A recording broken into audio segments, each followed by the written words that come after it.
নমস্কার বন্ধুরা, তোমরা সবাই কেমন আছো? তোমাদের রাখি কুকিং রুম চ্যানেল থেকে ওয়েলকাম। তো আজকে পিঠে বানাবো, চিতল পিঠে বানাবো, তোমাদেরকে দেখাবো। খুবই খেতে ভালো লাগে এই চিতল পিঠে। তো আমি এখানটা একটা পাত্র নিয়েছি, এই পাত্রর মধ্যেই আমি চালের গুঁড়ো নিয়ে নেব। 3 কাপ মতন চালের গুঁড়ো আমি এখানটায় নিয়ে নেব। তো এখানে যদি এই ভিডিওটা যদি তোমাদের ভালো লাগে প্লিজ একটা লাইক, কমেন্ট, শেয়ার, সাবস্ক্রাইব করে দিও। আর ফেসবুক থেকে দেখলে একটা ফলো, লাইক, কমেন্ট, শেয়ার করে দিও। তো এখানে আমি সামান্য নুন দিয়ে দিলাম। এই নুন দিয়ে ভালো করে আমি চালের গুঁড়োটা সুন্দর করে মেখে নেব। তো এই পিঠেটা আমি দুধ দিয়ে করব, কাঁচা দুধ দিয়ে আমি এই পিঠেটা তৈরি করব। অনেকে জল দিয়ে তৈরি করে, তো আজকে আমি দুধ দিয়ে করে দেখলাম যে কেমন লাগে এই পিঠেটা। যখন এই দুধ দিয়ে পিঠেটা করেছি না, আমার খেতে খুবই ভালো লেগেছিল। তো তোমাদেরকে এর জন্যে শেয়ার করলাম। যদি তোমাদের ভালো লাগে এই পিঠেটা তাহলে প্লিজ এরকম পিঠেটা বাড়িতে ট্রাই করো, দেখবে আমি বলছি সত্যি যে খুবই ভালো খেতে এই পিঠেটা, চিতল পিঠেটা দুধ দিয়ে। তো আমি দুধ দিয়ে ভালো করে সুন্দর করে এটাকে মেখে নিচ্ছি। তো একটু পাতলাও না ঘনও না, সেইভাবে এটাকে মাখতে হবে। তো এইভাবে মাখলে পরে খেতে খুবই ভালো লাগবে। তো সিম্পলভাবে, ইজিভাবে এই রেসিপিটা তৈরি করেছি। খুব একটা কঠিন নয় এই চিতল পিঠে, তোমরা তো সবাই জানো। তো আজকে আমি মাটির সরাতে করব না, এই পিঠে আমি কড়াইতেই করব। তো মাটির সরা কেনা হয়নি তাই করতে পারিনি। তো কড়াইতেই আমি এই পিঠেটা তৈরি করে নেব। তো আমার তো ওটা গোলা হয়ে গেছে, এখন আমি কড়াইতে হাতা দিয়ে এইভাবে দিয়ে দিলাম। দিয়ে আমি এটাকে ঢাকা দিয়ে দেব। অনেকেই জানো কিভাবে পিঠে তৈরি করতে হয়, চিতল পিঠে। এবার আমি এটাকে ঢাকা দিয়ে দিলাম। এই দেখো খুব সুন্দর করে এটাকে ঢাকা দিয়ে দিয়েছি।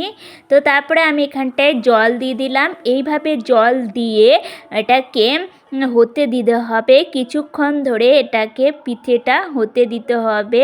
তোমাদের পিঠে খেতে কার কার ভালো লাগে কমেন্ট করে জানিও। আর পিঠের গন্ধ শুকলে তো আরও ভালো লাগে খেতে। বেশিক্ষণ লাগে না এই পিঠেটা। তো একটুখানি ভাপাতে যতটুকুনি সময় লাগে ওইটুকুনি সময় দিতে হবে। তো তোমরা সেইভাবেই সময়টুকুনি নেবে। তো তারপরে আমার এই পিঠেটা তৈরি হয়ে গেছে, প্রথম পিঠেটা। এবার আমি পরের পিঠেটা তৈরি করে নেব। এইভাবে বাকিগুলো ছিল সেইগুলোই আমি করে নেব। তো আমার এখানটায় 4টে পিঠে হয়েছে। তো 4টে পিঠের মধ্যে একটা তো আমি করতে করতেই আমার মেয়ে আর আমি খেয়ে নিয়েছিলাম। তো তোমাদেরকে 3টেই পিঠে দেখাবো। তো এখানে 3টে পিঠে আমি করে নেব। এখন তো শীত পড়েই গেছে, তো শীতকালে যদি একটু পিঠে না খাওয়া হয় তাহলে কি করে চলে। তো ভাবলাম যে চাল আছে, চালটাকে আমি গুঁড়ো করে নিয়েছিলাম আগেই। আতপ চাল আমি সুন্দর করে ভালো করে ধুয়ে রোদে মেলে দিয়ে শুকিয়ে নিয়েছিলাম। সেই চালটা আমি গুঁড়ো করে নিয়ে আজকে এই পিঠেটা বানালাম, তাও আবার দুধ দিয়ে বানালাম। এই প্রথমবার আমি এইভাবে সুন্দর করে পিঠে বানিয়েছি। তো বিয়ের আগে আমি পিঠে বানিয়েছি, তো আমি এরকম কড়াইতে বানাইনি কোনো দিন। তো এই প্রথমবার কড়াইতে আমি বানিয়েছি। তো পিঠেগুলো হয়েছে খুব সুন্দর করেই, এই দেখো কত সুন্দর হয়েছে। আর বলে বিশ্বাস করতে পারবে না, এই পিঠেগুলো খেতে হেভি টেস্টি হয়েছে, খুবই ভালো হয়েছে, খেতে ভালো হয়েছে। তো আমার মেয়েও খুব সুন্দর করে এই পিঠেগুলো খেয়ে নিয়েছে। তো আমিও খেয়েছি। তো আমার মেয়ে আর আমি এই পিঠেগুলো খেয়েছি। তো বাড়িতে তো আজকে আর কেউ নেই, পাশে কীর্তন হচ্ছিল, তো কীর্তনে সবাই গিয়েছিল। বাড়িতে শুধু আমি আর মেয়ে। তো কি খাবো ভাবছিলাম। তো চাল তো আমার শুকিয়ে গিয়েছিল, তাই চাল গুঁড়ো করে আমি এইভাবে সুন্দর করে পিঠেটা বানিয়ে নিয়েছিলাম। যদি তোমাদের এই ভিডিওটা ভালো লাগে প্লিজ একটা লাইক, কমেন্ট, শেয়ার করে দিও। খুব খুব ভালো লাগলে প্লিজ একটা সাবস্ক্রাইব করে দিও। নতুনরা যদি দেখো তাহলে প্লিজ একটা সাবস্ক্রাইব করে দিও। আর যারা আমাকে সাবস্ক্রাইব করেছো তাদেরকে অনেক অনেক ভালোবাসা, থ্যাংক ইউ। আর যারা আমার এই ফেসবুক থেকেও ভিডিওটা দেখছো তাদেরকেও অনেক অনেক ভালোবাসা। আর আমার ভিডিওটা দেখার জন্য অনেক অনেক থ্যাংক ইউ তোমাদেরকে। তো এখানটায় আমি নারকেলটা কুড়িয়ে নিয়েছি। তো আমার কাছে অর্ধেক নারকেল ছিল, তো এই অর্ধেক ছোট নারকেলটাই আমি এর সাহায্যে সুন্দর করে নারকেলটা কুড়িয়ে নিয়েছি। তো এই নারকেল কোড়ানিটা আমি মেলা থেকে কিনেছিলাম। তো এই নারকেল কোড়ানিটা আমার কাছে খুবই সুবিধাজনক। বটিতে যেমন নারকেল কোড়ানির ইয়েটা হয়, সেটার থেকে এই নারকেল কোড়ানিটা খুবই ভালো, খুব তাড়াতাড়ি নারকেল কোড়ানি হয়ে যায়। তো তোমরাও একবার এটা কিনে ইউজ করতে পারো।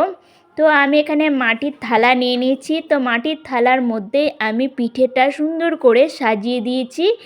তো তোমরা একবার এইভাবে বাড়িতে ট্রাই করো পিঠে বানানো। আমি যেভাবে বানিয়েছি দেখবে খুবই ভালো লাগবে খেতে, আমি বলছি। তো আমি নারকেলটা নিয়ে নিলাম আর এখানে গুড় নিয়ে নিলাম। পিঠের মধ্যে গুড় না দিলে খেতে ভালো লাগে না। তো এখনকার মতন টাটা, বাই বাই। তোমরা সবাই খুব খুব ভালো থেকো। তো আবার অন্য দিন অন্য একটা রান্না নিয়ে আসছি। তোমরা সবাই এখনকার মতন খুব খুব ভালো থেকো। তো এখনকার মতন tata, bye bye. Thank you সবাইকে আমার এই ভিডিওটা পুরোটা দেখার জন্যে। অনেক অনেক ভালোবাসা আর অনেক ধন্যবাদ তোমাদেরকে।